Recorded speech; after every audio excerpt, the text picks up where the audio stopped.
Nouvelle étape donc aujourd'hui dans la campagne de vaccination. Les enfants âgés entre 5 et 11 ans et présentant des risques de forme grave du Covid peuvent désormais se faire vacciner. Dans le Rhône, 2 centres de vaccination pédiatrique vont d'ailleurs ouvrir dans les prochains jours.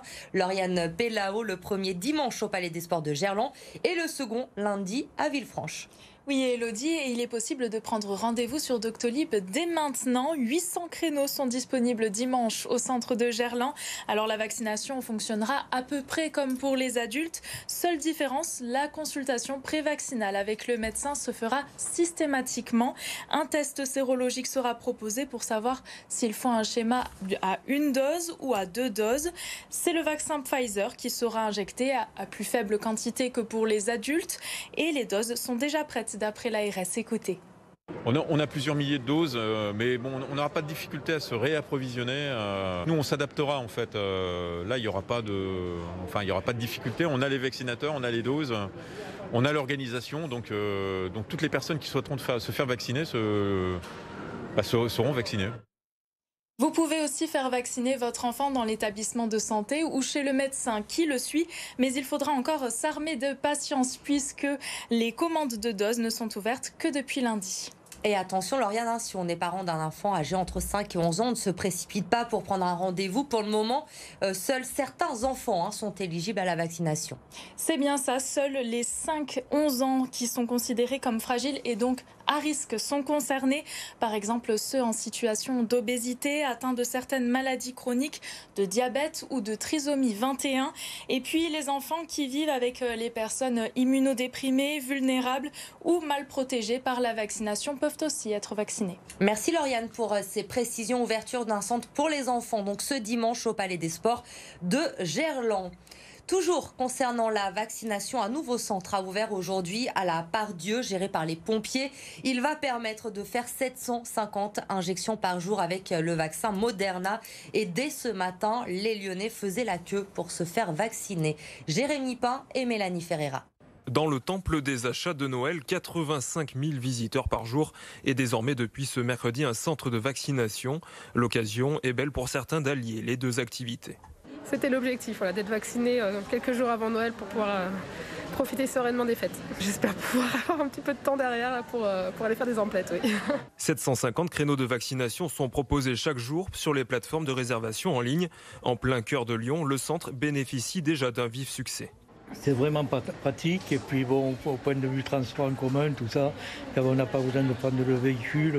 C'était mon dernier jour, j'avais plus de 65 ans. Donc si je ne me faisais pas vacciner aujourd'hui, après je ne pouvais pas aller boire des canons. Et ce mercredi matin, il fallait être parfois patient. Rendez-vous pour 10h20 et il est 11h. Le directeur du centre commercial promet une meilleure organisation les jours à venir. On a été un peu pris d'assaut ce matin.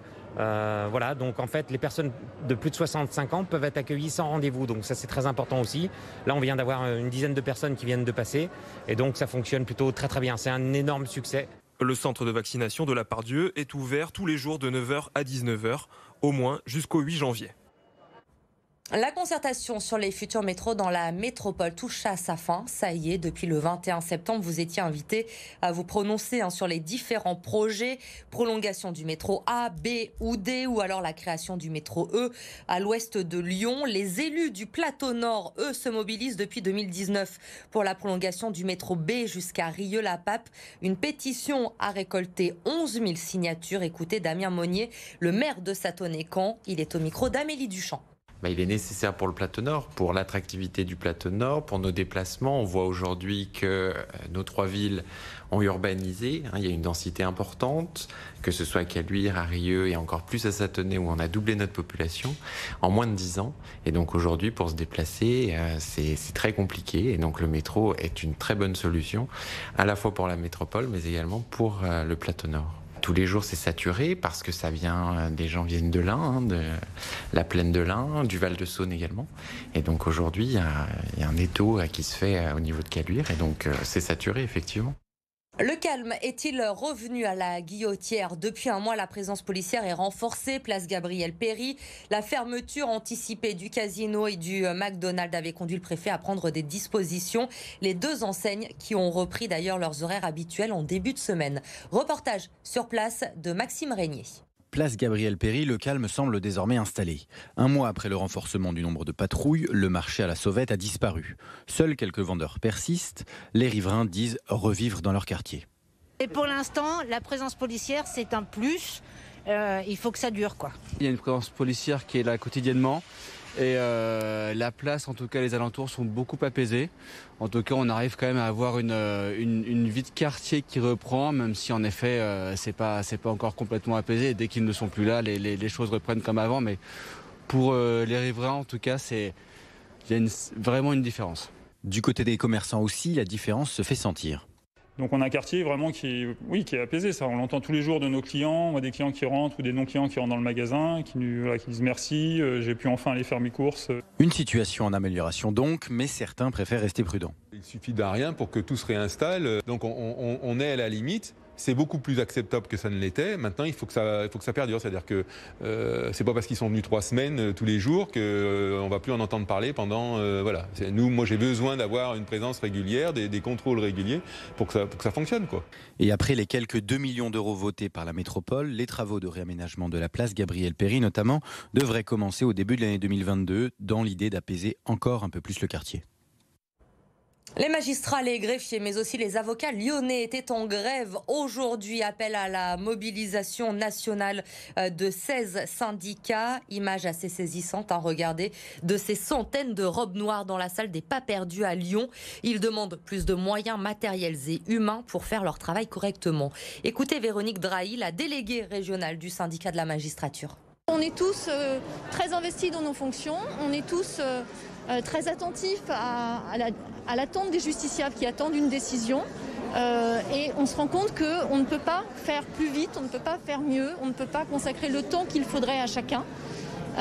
Et c'est cette violence-là, en réalité, qui est devenue insoutenable. La justice serait lente, laxiste et politisée. Non, pas du tout. La justice est lente parce qu'elle manque de moyens. La justice n'est pas laxiste, mais c'est extrêmement complexe d'adapter une peine à la personnalité d'un prévenu et aux circonstances de l'infraction. Et la justice n'est pas politisée. On applique la loi, la loi est la même pour tous. Si vous habitez dans l'Est lyonnais, attention, vos poubelles ne seront peut-être pas ramassées dans les prochains jours. Les agents du syndicat mixte Nord-Dauphiné sont en grève depuis ce matin. Une grève illimitée suivie par 90% des éboueurs. Lola Colomba. Dans l'Est lyonnais et le Nord-Isère, les agents de déchetterie sont en colère. À l'inverse de leurs collègues éboueurs, leur direction ne reconnaît pas la pénibilité de leur travail. Nous, on a des produits chimiques qu'on doit trier constamment. On nous donne des EPI, donc un masque, un tablier en cuir, des gants en plastique, rien pour respirer. Donc les produits chimiques, on les inhale quand même. Les seaux qui pèsent 25 kilos, c'est nous qui les rangeons, c'est personne d'autre qui les ont. Ce matin, sur leur territoire, les agents de déchetterie et les agents de collecte ont entamé une grève. À Saint-Pierre-de-Chandieu, les poubelles ont déjà commencé à déborder. J'espère juste que ça va pas durer trop longtemps. On a pas mal de détritus, donc ça risque de nous embêter. On va faire comme à Paris, les rats qui circulent. Mais la grève pourrait durer. Malgré une proposition d'augmentation salariale de 120 € par mois étalée sur 3 ans, les syndicats ne sont pas satisfaits. Ce qu'on demande, c'est pas de l'argent. Nous, on a des agents qui se fatiguent au travail. On a un métier qui n'est pas classique. On ramasse des poubelles ou on travaille en déchetterie.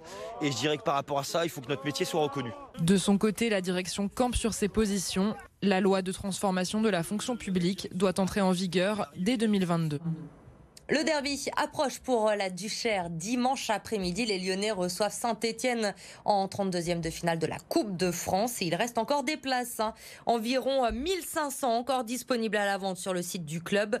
Pour rappel, les supporters stéphanois sont interdits d'entrer à Balmont sur décision du préfet. Et puis samedi, si vous préférez, vous pouvez aller à Feurs encourager aux Lyonnais face à Bastia. Le club a mis en place un déplacement en bus pour les supporters.